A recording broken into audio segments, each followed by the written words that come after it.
Ya, selamat malam Bapak Ibu semua. Selamat malam Pak Eki, Pak Bagus. Terima kasih sudah sama-sama hadir ya di acara praktek dan latihan bersama Cenci dan praktek duduk diam. Nah, Bapak Ibu sekalian, karena keterbatasan waktu, nah praktek nanti akan kita lakukan kurang lebih setengah jam. Nah, terlebih dahulu nanti kita akan mendengarkan pengantar dari Pak Eki dan kemudian dari Pak Bagus. Terus dilanjutkan dengan praktek untuk menstimulasi saja kira-kira 30 menit. Dan setelah itu kita akan lakukan tanya jawab. Hadir dan terima kasih nih Pak Eki sekali lagi Pak Bagus dan Bapak Ibu sekalian, mudah-mudahan upaya kita untuk mempertahankan derajat kesehatan diberikan kemudahan ya, diberikan keberkahan. Baik, untuk mempersingkat waktu, Pak Eki dipersilakan mungkin ada pengantar yang bisa memberikan semacam em, ya pengantar lah ya untuk latihan kita ini. Terima kasih, silakan. Ya, selamat malam Bapak Ibu sekalian. Eh, Sebelumnya mungkin pertanyaan saya apa ada yang pemula di sini? Tidak ada ya. Semua sudah melakukan latihan ini bersama ya. Latihan bersama. Iya, artinya tidak ada yang pemula sama sekali ya. Saya pemula sama sekali, Pak. Izin. Oh, oke. Iya, iya. Iya, Izin, Pak. Selamat malam. malam. Iya, latihan ini sebetulnya cuma mau apa itu? Saya juga pemula, Pak. Oke, Mbak. Iya. Ya ini sebetulnya mungkin sedikit aja mengulang itu tujuan dari latihan ini adalah memang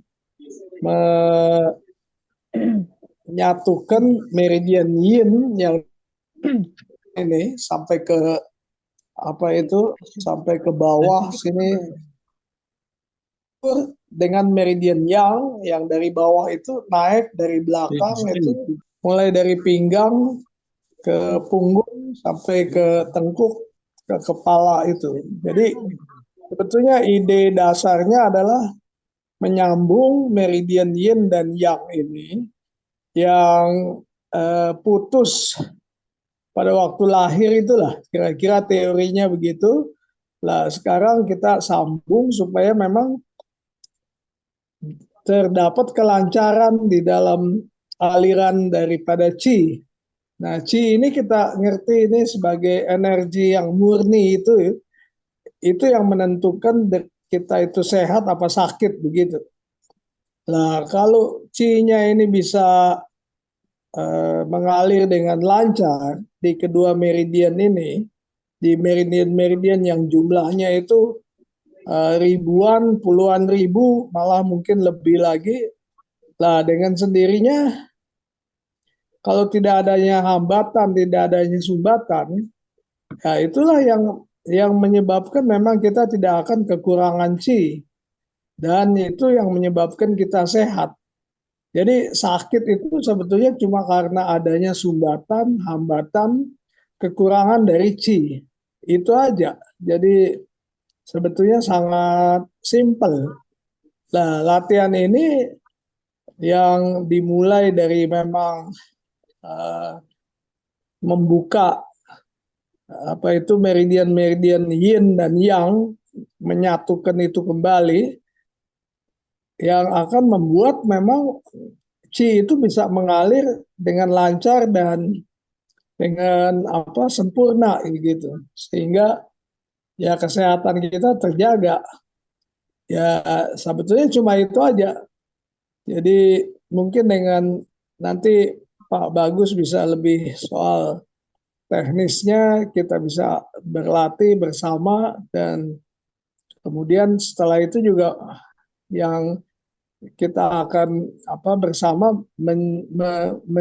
mencek apakah memang sudah terjadi latihan artinya metodenya yang yang benar dan kemudian juga nantinya tentunya waktunya yang benar dan juga sikapnya itulah yang benar. Saya kira itu aja Pak Aam, terima kasih atas kesempatan ini dan nanti mungkin Mas Bagus bisa lebih menjelaskan. Baik, terima kasih Pak Eki sudah memberikan pengantar. Nah, tadi ternyata ada pemula ya, beberapa orang. Jadi izinkan saya memperkenalkan kembali Iya, ya Pak Eki Sidik sebagai praktisi senior Cenci ya, Cenci Kesehatan. Dan kemudian Pak Bagus Raharjo, praktisi senior untuk praktek duduk diam yang esensinya juga berasal dari Cenci. Nah, kembali sekarang untuk yang kedua, dipersilakan Pak Bagus ya menyampaikan pengantar. Terima kasih. Terima kasih Pak Am, Pak Eki, dan teman-teman semua. Untuk menyingkat waktu, saya akan menyampaikan poin-poin intinya, beberapa kata kunci. Sebenarnya duduk diam, kemudian senci, kemudian beberapa meditasi yang lain, meditasi kesehatan, itu intinya sama. Kenapa saya menggunakan nama duduk diam? Itu sebenarnya untuk membantu orang-orang yang masih terprogram otaknya bahwa meditasi itu hanya dilakukan oleh agama tertentu atau meditasi itu bisa nanti kesurupan dan sebagainya dan sebagainya. Meditasi itu sulit, meditasi itu perlu konsentrasi. Untuk itu saya memilih kata duduk diam. Tujuannya adalah untuk membuat diri kita itu rileks, diri kita itu hening, dan kita mencapai kondisi kesehatan yang meningkat. Kesehatan dalam artian kesehatan jiwa kita, kesehatan fisik kita, kesehatan pikir kita, dan kesehatan emosi kita. Jika kita melakukan duduk diam, pasti ada peningkatan. Seberapa banyaknya tergantung dari cara kita melakukan, tergantung dari jumlah jam yang kita pakai. Kemudian yang membedakan adalah kalau senci kita ikutin secara benar, aturannya itu cukup banyak. Sebenarnya baik aturan itu, namun kadang-kadang kalau orang itu telah dikasih banyak aturan itu malah kurang kurang apa ya, kurang bisa menikmati gitu loh, sehingga seolah-olah bertarget. Nah, untuk duduk diam atau juga senci yang pakai Pak Eki ini sebenarnya agak fleksibel dalam artian peraturannya ditentukan sendiri dengan menggunakan nalar sehat. Misalnya, ikuti apa aturan dokter, ikuti apa aturan agama masing-masing. Jika sakit stroke ya jangan makan daging kambing, kira-kira seperti itu. Jika lagi sakit, ya jangan dulu mengeluarkan energi yang tidak perlu, sembuhkanlah dulu penyakitnya. Cuman itu saja. Terus duduk diam ini bebas agama, bebas usia, bebas apapun. Dipersilahkan melakukan doa sebanyak-banyaknya, namun lakukan sebelum duduk diam atau sesudah duduk diam. Pada saat duduk diam, ya duduk aja berserah. Kuncinya seperti itu. Jika dilakukan dengan porsi cukup, itu 99% orang itu sembuh, apapun penyakitnya. Terlepas dari kuasa Tuhan, gitu ya. Kalau kuasa Tuhan itu di luar kendali kita. Bisa saja orang tidak melakukan apa-apa, tiba-tiba sembuh, itu mukjizat. Nah, itu kita tidak bicarakan di sini. Kira-kira seperti itu. Caranya nanti langsung saya pandu aja pada saat kita berlatih 30 menit, sehingga kita efektif dan tidak mengalami kebingungan. Ada pertanyaan di awal? Monggo silahkan sebelum Kan, melakukan. Bapak Ibu, jika ada pertanyaan awal, nanti ada sesi pertanyaan setelah praktek, tapi di awal dipersilakan. Mungkin bagi pemula ya. Yang baru, ya betul. Hmm. Atau sementara tidak ada? Boleh. Saya Sedikit Pak, saya Oh tambahin ya, ya. ada penanya Pak Bagus. Silakan. Ya. saya Romuris, Bapak. Oh, Malam, Romo. malam Bro. Ya. Iya. saya mengikuti sharing dalam grup itu sungguh menarik. Dan saya malam ini baru mengerti ternyata itu perlu kita melakukan pantang dokter ya, Bapak ya. Itu artinya dilakukan sebelumnya atau sesudah. Misalnya ketika kolesterol dan lain sebagainya. Romo Baik, langsung Prof, saya silakan. jawab ya Romo. Jadi Ya, begini Romo, Eh, begini, kita menggunakan metode terintegrasi di sini ya, dalam artian berdoa silakan berdoa, dokter jika diperlukan silakan pakai dokter, kemudian aturan-aturan silakan, itu agar kita harmoni saja intinya sebenarnya. Dan itu logis-logis saja. Misalnya seperti ini, ya kalau kita makan orang diabetes terus makan gula banyak gitu, ya otomatis kita akan menghambat dan mengurangi efektivitas kita melakukan duduk diam gitu loh Romo. Itu seperti itu. Maksudnya jangan sampai, gambaran kasarnya juga seperti ini. Jangan sampai seperti, mohon maaf ya, minjam kata-katanya karena ini pastor biar gampang. Minjam kata-katanya Yesus ketika dicobain itu suruh terjun ke, kalau suruh terjun dari gunung itu loh, itu kan mencobain namanya. ya. Misalnya gini, ini kita darah tinggi kok kita makan daging kambing terus kita meditasi, ya itu kan kita buang-buang waktu. Kira-kira seperti itu aja sih Romo. Oke, terima kasih Bisa Bapak. dipahami? Ya, ya, Ya, ya. bisa. Terima kasih Pak. Ya. Baik, ada lagi sebelum kita memulai? Iya, saya mau bertanya, Pak. Silakan. Eh, Salam kenal, saya Puspita. Saya mau tanya, itu kadang-kadang di pertengahan atau kita sudah menjalankan baring diam, tapi di pertengahan itu kayak ada sensasi gatal atau apa. Kadang-kadang kan bukan ditahan, tapi juga bukan di, di itu ya. Jadi cuma dibiarkan saja. Cuma tubuh itu kadang-kadang bergerak sendiri. Nah, kalau pas kayak gitu, kalau pas tubuh itu bergerak sendiri, apa langkahnya saya sudahi, terus saya gosok tangan, terus ditempelkan ke wajah, terus saya mulai lagi dari awal, atau dilanjutkan sampai alarm berbunyi? Itu pertanyaan Saya saya, langsung Pak. jawab ya. Baik, Oke. langsung jawab. Itu langsung aja dilanjutkan, Bu. Nggak usah mulai dari Oh, awal. enggak. Yang penting kalau Siap. gerakan itu bukan kita buat, tapi bergerak dengan sendirinya, itu dari internal dan sebagainya, biarkan aja. Itu nggak masalah. Tidak perlu resah, tidak perlu juga menganggap, wah ini kok salah, ini batal dan sebagainya. Lanjutkan aja nggak apa-apa. Oh, soalnya kadang-kadang itu kalau ditahan kan itu malah jadi kepikiran ya, Pak. Jadi dibiarkan saja, saya biarkan saja. Tapi kok malah tubuh itu kayak jundal sendiri kayak gitu. Nah, itu berarti Nggak apa-apa. dilanjutkan saja sampai alarm berbunyi. Iya, iya. Kalau jondal sendiri biarkan aja. Tapi begitu jondal itu kan kita nggak bisa mengendalikan. Setelah Oke, itu, setelah kita bisa mengendalikan ya kita kendalikan gitu loh. oke. Siap, siap, siap. Ya, Oke, itu bagus. matur Saya nuwun. senang sekali Bu Sudah. Puspita, saya senang sekali melihat wajahnya dan itu pasti bisa sembuh ya. Ibu semangatnya cukup tinggi, wajahnya ceria. Terima kasih. Sedikit tambahan itu, Qi itu memang punya dua karakteristik itu ya. Yang pertama dia mempunyai kekuatan, artinya di luar daripada kekuatan apa otak kita itu ya.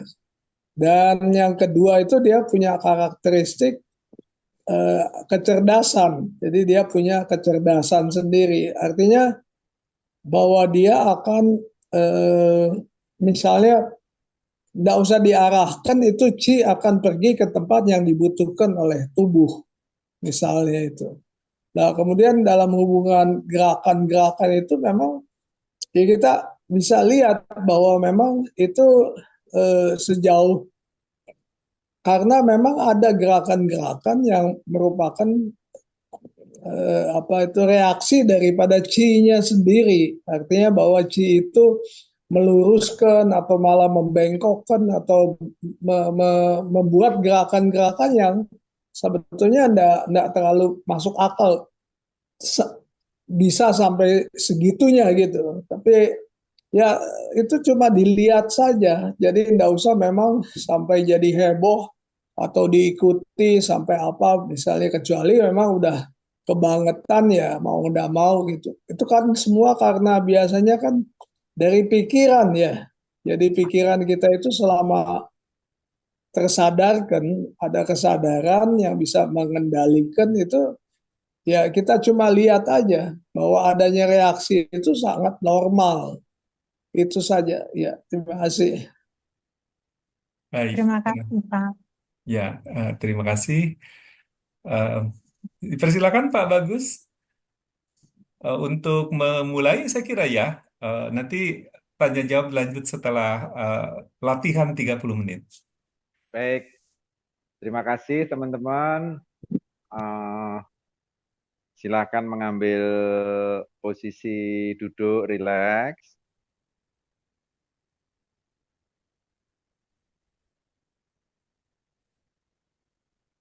kaki beralas, duduk di kursi,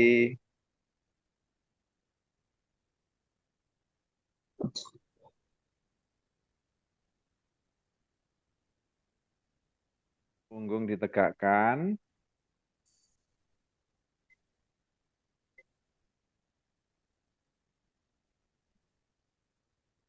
mata terpejam perlahan-lahan,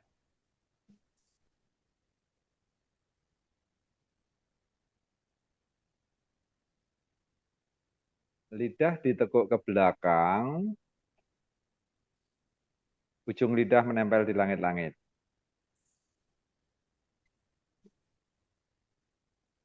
Nafas biasa keluar masuk lewat lubang hidung, tidak perlu diatur.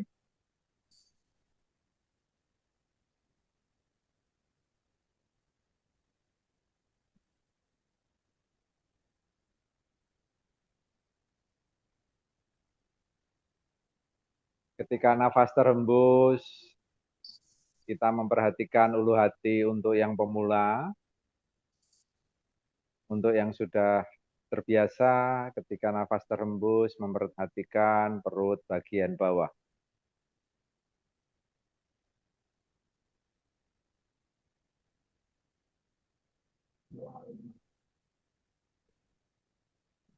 Rileks.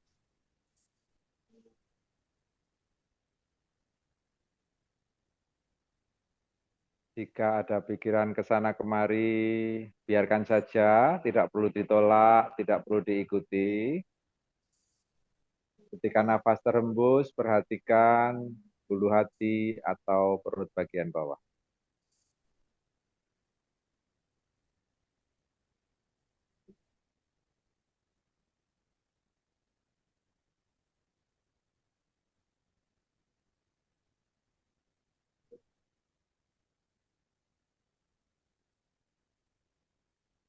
Jika ada yang gatal, biarkan saja, jangan digaruk.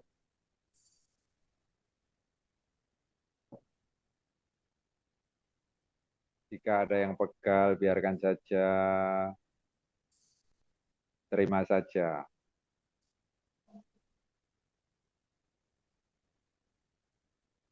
Boleh sedikit tersenyum.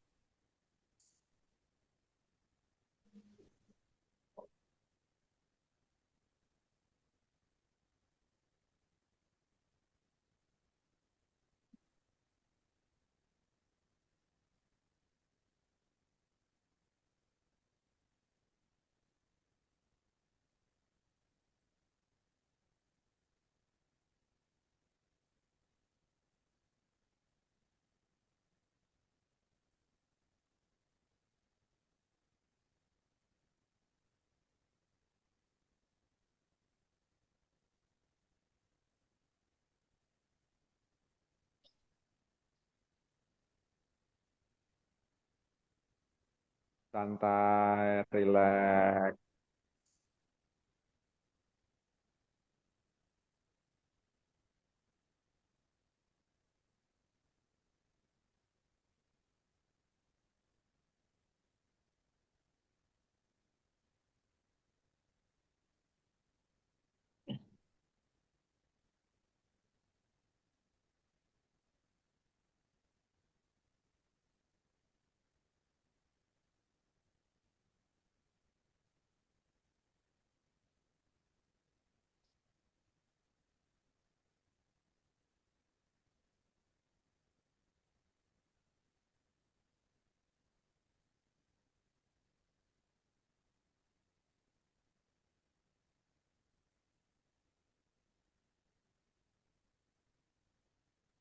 Jika tidak bisa konsentrasi tidak masalah, karena justru kita tidak konsentrasi, maka kita duduk diam sehingga kita bisa konsentrasi.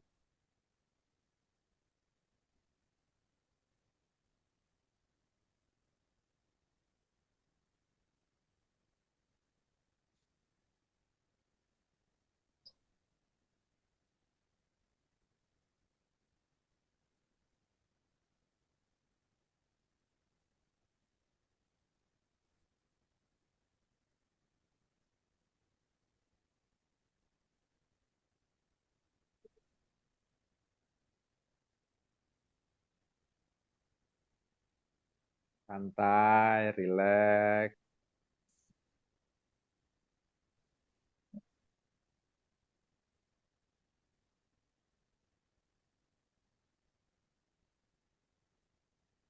Jika ada yang sakit, biarkan saja, terima saja. Anggap itu sebagai proses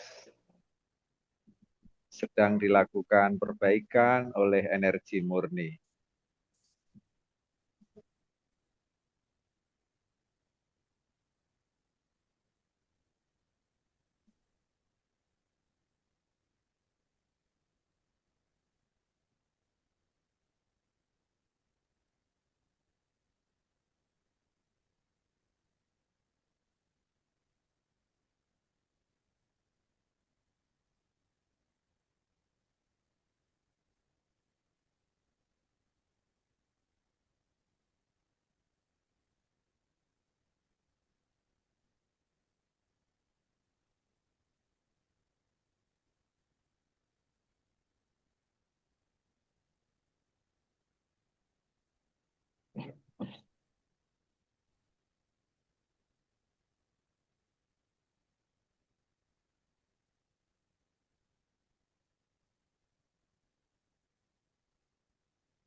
Santai, rileks.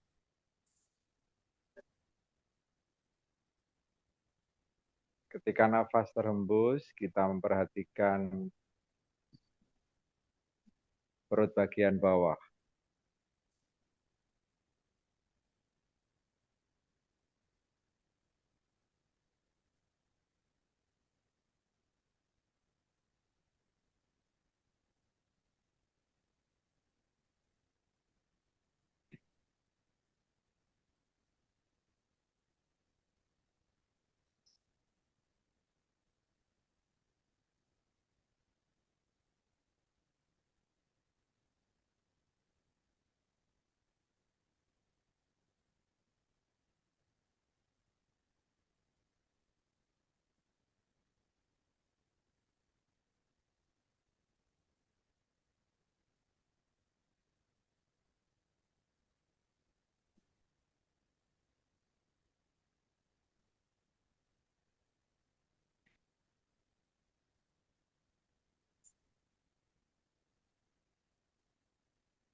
Santai, rileks.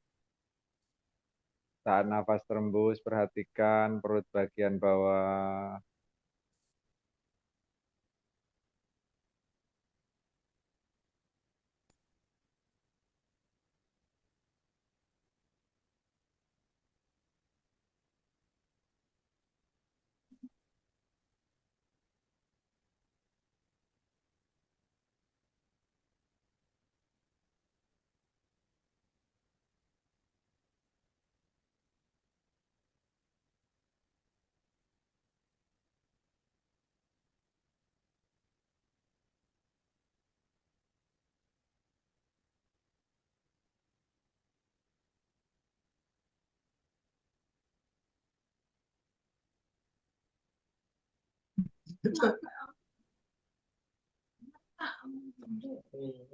Istirahat diri dulu, istirahat gigi.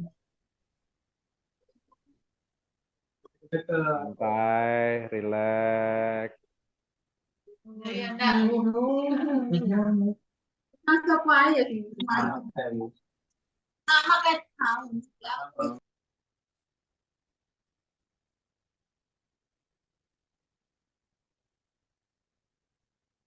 Mohon masing-masing melakukan mute agar tidak mengganggu yang lain.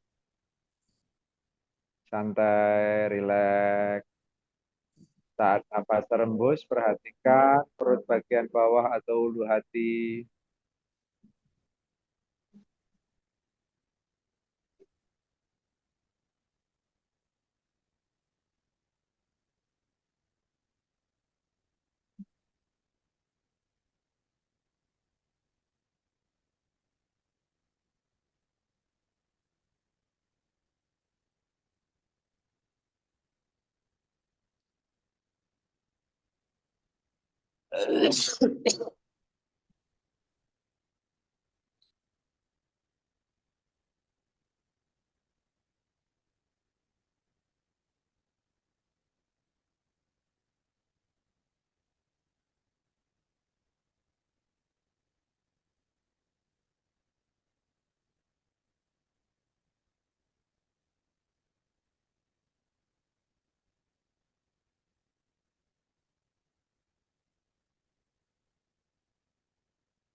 Jika ada punggung yang membungkuk, perlahan-lahan diluruskan kembali.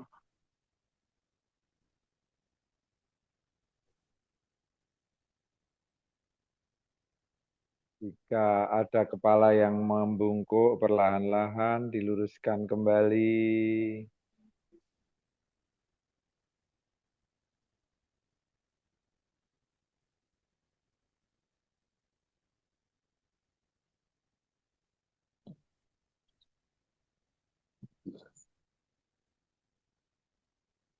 Tersenyum pada diri sendiri. Ketika nafas terembus, perhatikan ulu hati atau perut bagian bawah.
Santai, rileks.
Jika keluar air liur, telanlah.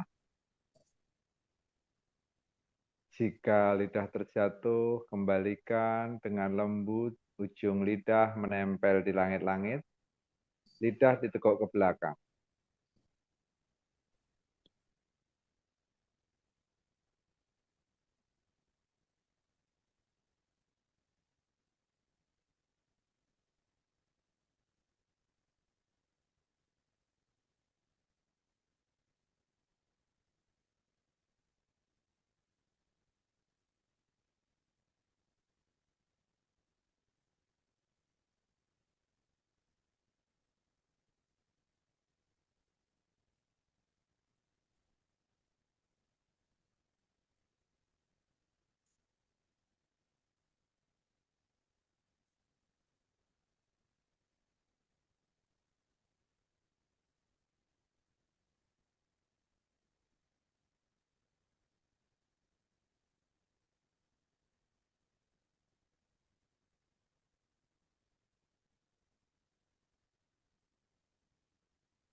Rileks.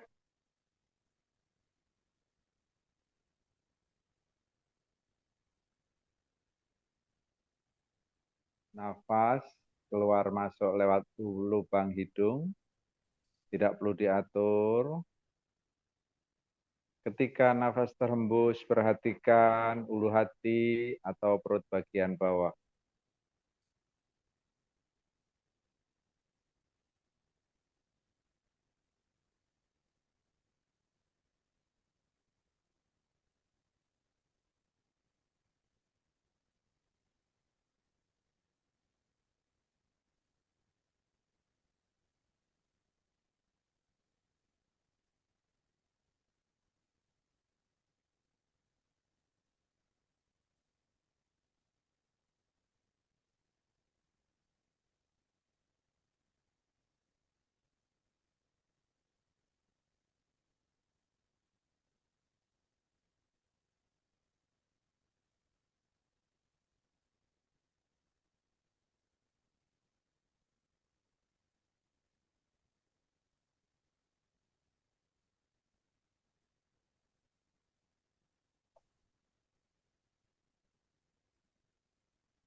Rileks.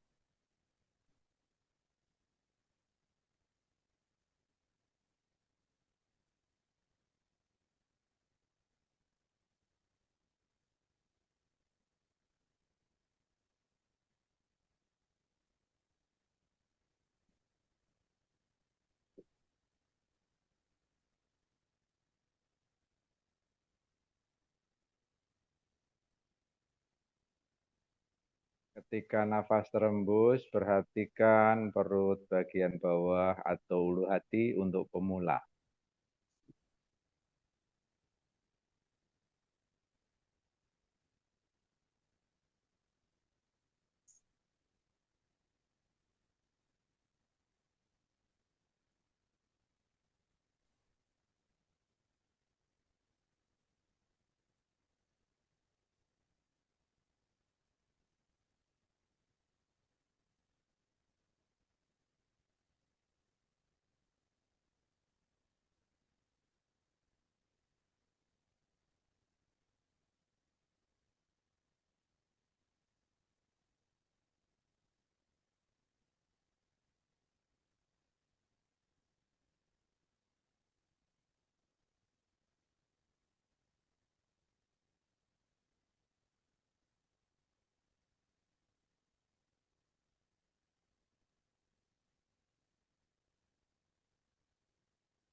santai, rileks.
Jika pikiran ngelantur, biarkan saja, tidak perlu ditolak, tidak perlu diikutin. Ketika sadar pikiran ngelantur, saat nafas terembus, perhatikan perut bagian bawah.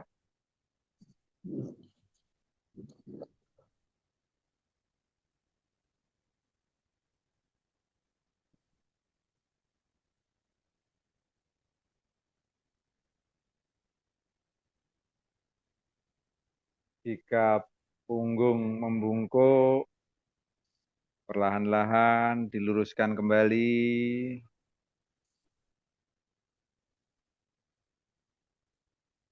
Jika kepala menunduk, perlahan-lahan ditegakkan kembali.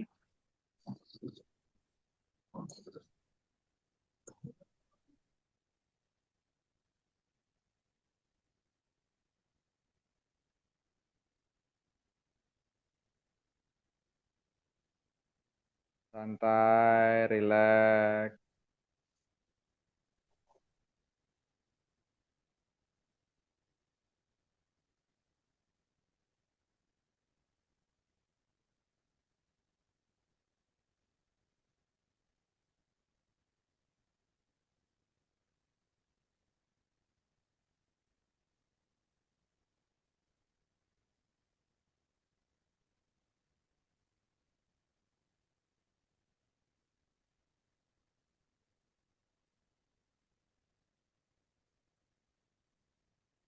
Jika ada rasa bosan, terima saja, biarkan saja.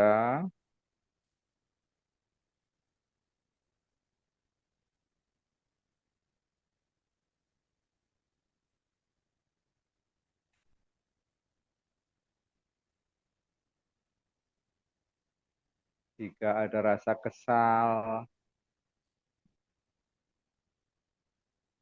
ada bertanya-tanya kok lama, biarkan saja. Rileks.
Santai.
Boleh tersenyum pada diri sendiri.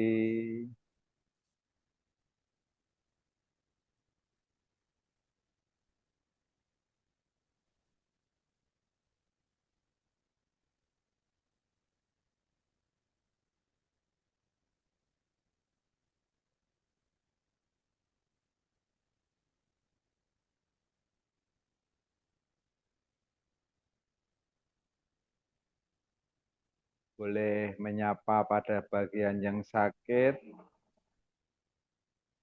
sambil mengucapkan minta maaf, sambil mengucapkan terima kasih telah bersama-sama selama menjalani hidup ini.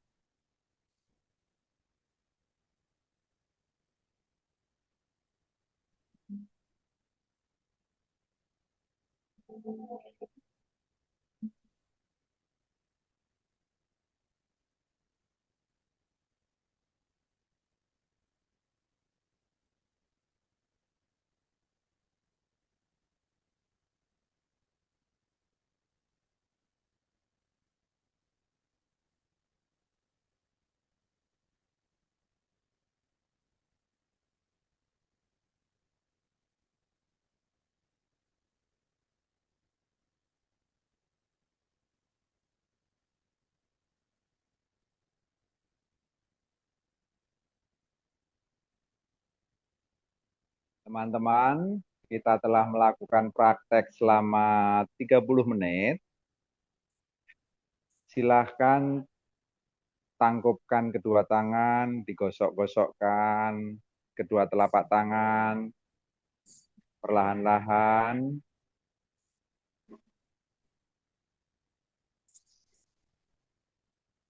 Setelah terasa hangat, silahkan kedua telapak tangan ditempelkan ke bagian wajah, diusapkan ke leher dan bagian tubuh lainnya.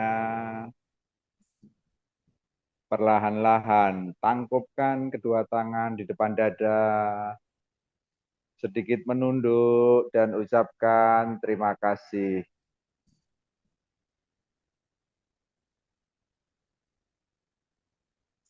Teman-teman, perlahan-lahan sekali, mata sedikit dibuka.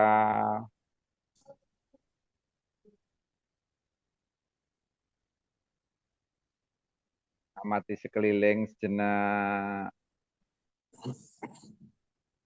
Duduk diam selesai. Teman-teman boleh minum air putih atau ke toilet sebentar mungkin ya, yang mau ke toilet. Terus setelah itu, monggo Pak Aam untuk dilanjutkan. Terima kasih teman-teman kebersamaannya. Terima kasih Pak Bagus. Ya, senang tadi ditutup dengan perasaan lega, tersenyum, bersyukur ya.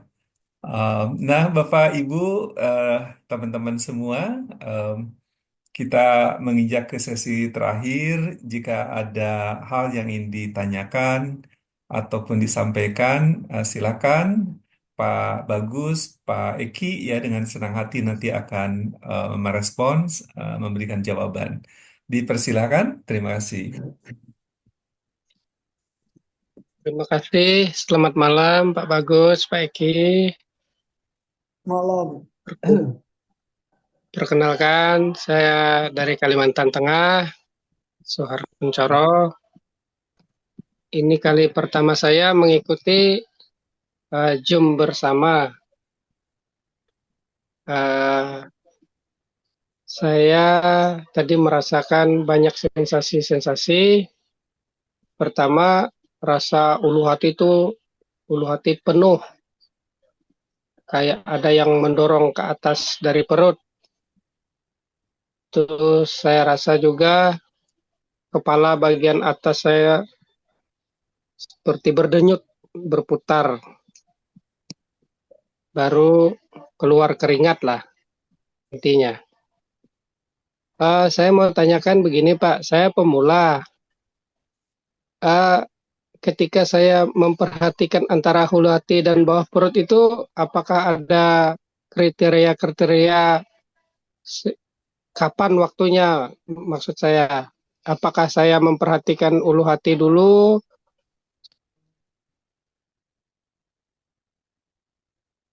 Baik, itu ya. Eh, Dipersilakan Pak Eki, Pak Bagus, Pak siapa Eki, duluan, Pak? monggo. Pak Eki atau saya Pak Eki? Silakan Terima Pak kasih, Bagus Pak. dulu kalau gitu.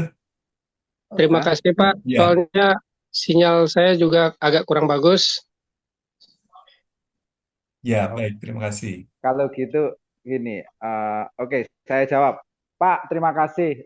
Mas Kuncoro atau siapa yang dari Kalimantan ya, itu sudah baik sekali. Mas Kuncoro, Iya, Pak. Ya, saya menebak atau menduga Pak Kuncoro sudah melakukan praktek biasa meditasi sebelumnya gitu ya. Jadi untuk Pak siap. Kuncoro langsung nanti latihan berikutnya saat nafas terhembus memperhatikan perut bagian bawah. Perut bagian bawah itu di bawah pusar dan di atas kandung kemih. Kira-kira seperti itu. Siap. Tidak perlu Iya. tidak perlu lagi memperhatikan ulu hati. Karena ulu hati itu untuk pemula, tapi tadi Mas Kuncoro sudah merasakan penuh, maka untuk latihan selanjutnya saat nafas terhembus memperhatikan perut bagian bawah atau tandien bawah itu. Iya. Terima kasih, Pak. Pak Ya, Bagus. Terima kasih. sama-sama. Ya. Baik, Bapak Ibu, ada lagi yang lain? Pak Eki, ada tambahan atau kita dengarkan dulu yang lain? Kalau ada tambahan, silakan, Pak. Ya, mungkin sedikit tambahan. Memang idenya, kalau kita kembali ke belakang ya, ini Cenci ini memang datangnya dari Tao kan. Tao itu kan memang 5.000 tahun yang lalu lah. Artinya praktek ini sudah dilakukan jauh dari yang sebelum. Walaupun sebetulnya aktif ya, apa praktek ini kan di mana-mana ya begitu aja. Cuma bedanya mungkin yang tadi itu memang yang diperhatikan itu adalah hembusan napas keluar ya. Jadi bukannya napas ke dalam, tarik napas itu enggak usah diperhatikan, tapi justru hembusan napas keluar. Tadi yang sehubungan dengan tahu itu memang dia karakteristik itu adalah memang alamiah ya. Jadi semua dilakukan secara wajar, alam. Dan yang kedua itu memang keseimbangan itu, harmoni itu. Sehingga dalam praktek ini nanti yang kelebihan dikurangkan, yang kurang ditambahkan gitu. Tekanan darah atau apa berat badan atau dan seterusnya. Dan yang kemudian juga tidak dilupakan yang membawa ke sini itu si Profesor Li Xiaobo itu udah almarhum ya. Dia itu meninggal kira 15 tahun lalu umur 102 tahun tanpa sakit. Ini yang pentingnya itu tanpa sakit itu loh. Jadi bagaimana mati tanpa sakit, hidup juga tanpa sakit itu loh. Dan kembali lagi yang tadi itu kenapa ulu hati itu memang cuma sebagai stasiun antara saja. Jadi sebetulnya kan di dalam pernapasan apa saja pasti yang diarahkan itu memang apa perhatikan perut kan yang tadi Mas Bagus katakan di atas kandung kemih itu. Tetapi kalau langsung ke situ itu yang lama bertahun-tahun. Nah, memakai antaranya itu adalah di ulu hati itu karena ulu hati itu volumenya lebih sedikit sehingga kalau chi itu sudah masuk di situ, nah, itu tentunya bisa langsung diteruskan ke bawah gitu. Ya, cuma itu aja mungkin yang ditambahkan. Terima kasih. Ya, baik, terima kasih Pak Eki. Eh, Bapak, Ibu, silakan kalau ada pertanyaan atau ungkapan yang lainnya, dipersilakan. Saya Pak, Silakan, Bu. eh, perihal menekuk lidah terus ditempel di langit-langit mulut. Itu, kalau misalnya nih, saya merasakan tiap kali sudah terlena kayak gitu kadang-kadang tahu-tahu jatuh sendiri kayak gitu ya. Memang habis itu terus dikembalikan lagi. Kalau misalnya nih pas lagi nggak berbaring diam, misalnya saya lagi apa namanya nonton TV atau lagi dengerin apa kayak gitu, eh, saya membiasakan menaruh menekuk lidah terus menaruh apa ujung lidah di langit-langit. Apakah itu nggak apa-apa? Soalnya saya merasakan kalau lagi kondisi kayak gitu itu pernafasannya kok full lewat hidung ya gitu. Jadi buat saya kan memang katanya bagus kalau kita itu bernafasnya full lewat hidung nggak lewat mulut. Kalau itu di baring diam tapi apa menekuk lidah dan ujung lidah ditaruh di langit-langit, apakah itu apa diperbolehkan atau oke kayak gitu? Tidak, tidak apa namanya, tidak tidak mengurangi kualitas apapun karena saya merasa memang kalau pas lagi menekuk lidah terus ditaruh di langit-langit, kok nafasnya kok full lewat hidung gitu. Terima kasih, Pak. Baik, terima kasih. Dipersilakan Pak Bagus, Pak Eki. Oke, saya jawab. Mbak, itu sangat baik sekali. Jadi kalau bisa 24 jam ujung lidah nempel di langit-langit itu baik. Terus kalau bisa justru 24 jam itu kita saat nafas terembus memperhatikan bawah pusar itu juga baik. Jadi nggak ada overdosis. Kemudian kalau nafas lewat lubang hidung itu memang ketika ada partikel-partikel atau sesuatu yang tidak baik untuk tubuh, kalau lewat hidung itu kan sudah ada filternya ya di hidung ya. Jadi memang baik, tidak masalah Mbak. Lakukan saja lidah ditekuk ke belakang, nempel di langit-langit. Terima kasih. Baik, Pak Eki ada tambahan? Ya, iya betul sekali itu yang dikatakan itu malah dianjurkan itu. Memang kalau kita anda bicara itu setiap saat lidah itu dikasih naik di atas begitu. Bagi yang belum keluar air liur, mungkin agak ke belakang sedikit. Apa itu eh, posisi dari ujung lidahnya itu agak ke belakang lagi gitu. Air liur itu kan sekarang sudah bisa dijelaskan biokimia itu kan enzim. Jadi itu sangat baik sekali buat membantu pencernaan dan seterusnya. Kemudian satu hal itu mengenai napas. Napas itu nanti dengan sendirinya pernapasan dada itu yang apa diganti dengan jadi pernapasan perut. Diafragma itu yang lebih kuat, yang lebih baik, pernapasan bayi itu. Jadi pergantian itu kadang-kadang juga menyebabkan ada pertanyaan loh, ini napasnya kok jadi halus sekali atau jadi nggak bernapas karena pernapasan dada itu kan masih menarik napas, tapi kalau pernapasan perut diafragma itu kan sama sekali sudah tidak menarik napas gitu, karena diafragmanya yang mengembangkan. Ini keluhannya apa ya, Mbak Puspita ya? Eh, saya ada benjolan di payudara, Pak. Oke, iya ya. Ya artinya itu baik sekali kalau bisa setiap saat kalau kita ndak omong lidah itu memang dinaikkan ke atas. Itu sangat dianjurkan. Tapi tentunya waktu yang cukup itu yang Profesor Li Xiaobo itu jasanya adalah membuat program 50 jam. Kalau dulu itu dalam 2 minggu.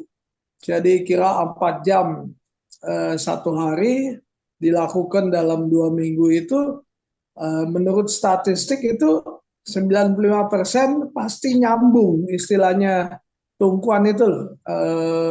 Meridian yin dengan meridian yang itu pasti nyambung. Cuma 5% yang karena mungkin tekniknya atau penyakit atau apa yang memang perlu waktu lebih lama. Makanya kalau ada yang sudah melakukan 50 jam eh, dan belum juga tersambung, itu ada baiknya memang menghubungi Mas Bagus atau saya untuk kita sama-sama melihat apakah ada kekurangan di tekniknya atau di sikapnya yang tadi kalau Mas Bagus katakan kan kita memang tersenyum, bersyukur, itu tidak lain daripada memang membuat kita rileks, dan pada saat rileks itu memang chi-nya itu bisa bekerja dengan maksimal. Jadi sikapnya itu juga penting, kemudian tekniknya ya penting, dan memang volume waktunya itu di samping yang 24 jam, tapi ya paling enggak berapa untuk pemula itu ya 4 jam misalnya sehari untuk dalam waktu 2 minggu. Tapi sekarang itu kurang dari 2 minggu udah banyak tersambung. Jadi waktunya itu lebih cepat. Nah sesudah itu tergantung dari kebutuhan penyakit, atau kalau cuma maintenance kan 1 jam apa 2 jam setiap hari itu udah lebih dari cukup. Demikian. Baik, Pak Eki, terima kasih. Bapak Ibu, ada lagi eh, sebelum kita tutup, mungkin satu pertanyaan, dua pertanyaan bisa kita akomodasi. Dipersilakan.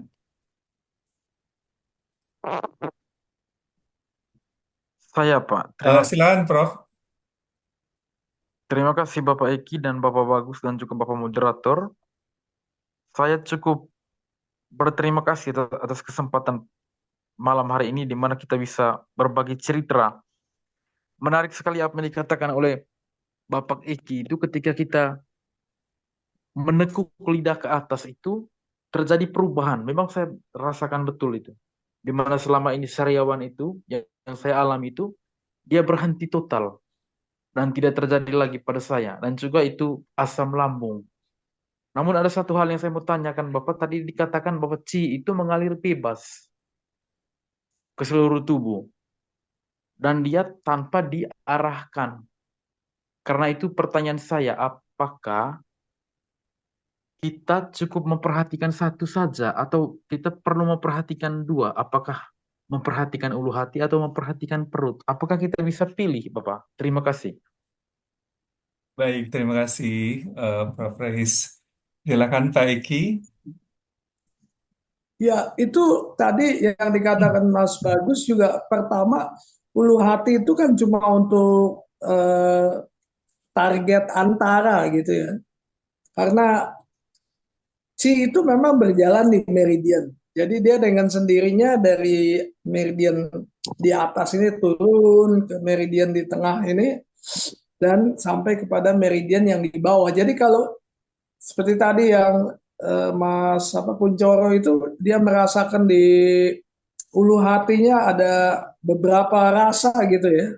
Kalau menurut teorinya ada 8 rasa, itu ya panas, ya dingin, atau ada tekanan begitu. Nah itu memang berarti dia sudah melewati itu ulu hati. Nah kembali sekarang memang fokusnya ke bawah jadinya. Ya itu yang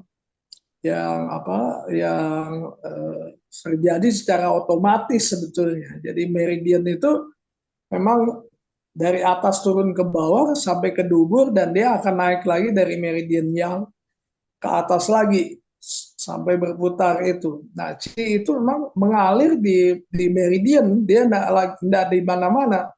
Walaupun nah ini sebelum terjadi ketersambungan bilang tumpuan itu, tapi karena kalau misalnya ada penyakit, misalnya ada benjolan, dia bisa langsung pergi ke tempat yang dibutuhkan itu tanpa menunggu tersambungnya meridian yin dengan meridian yang-nya itu.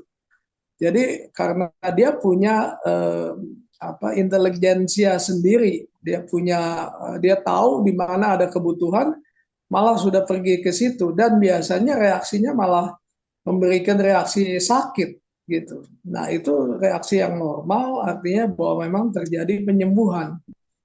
Seperti orang darah tinggi malah dia naik lagi ke atas sebelum dia turun ke bawah misalnya. Jadi Itu semua reaksi-reaksi yang normal yang memang bisa kita terima dan kita syukuri. Demikian. Ya, terima kasih Pak Eki. Pak Bagus ada tambahan? Cukup Pak, Cukup? cuman sedikit Iya. tambahan aja untuk teman-teman. Jika ada pertanyaan apapun, silakan langsung tanya di grup WA ya. Kalau kami lambat jawab karena keterbatasan aja, atau langsung telepon aja ke kami gitu. Kapanpun. Nanti kalau kami sibuk nggak bisa nerima, biasanya ada miss call, kami info balik. Gitu Pak. Terima kasih. Baik, terima kasih Pak Bagus, Pak Eki, dan kita di penghujung akhir acara. Salam sehat bagi kita semua, salam persaudaraan dalam kemanusiaan. Tetap semangat ya, dan upaya kita untuk menjaga kondisi tubuh kita lebih baik, lebih sehat dan prima. Saya akhiri, selamat malam. Wassalamualaikum warahmatullahi wabarakatuh. Terima kasih semuanya, Pak Eki, Pak Bagus. Salam sehat. Terima kasih. Terima kasih Pak Aam, terima kasih Pak Abi, Terima Pak kasih. Bagus, terima Selamat kasih Pak Eki. Gus, terima kasih. Terima kasih. Pak.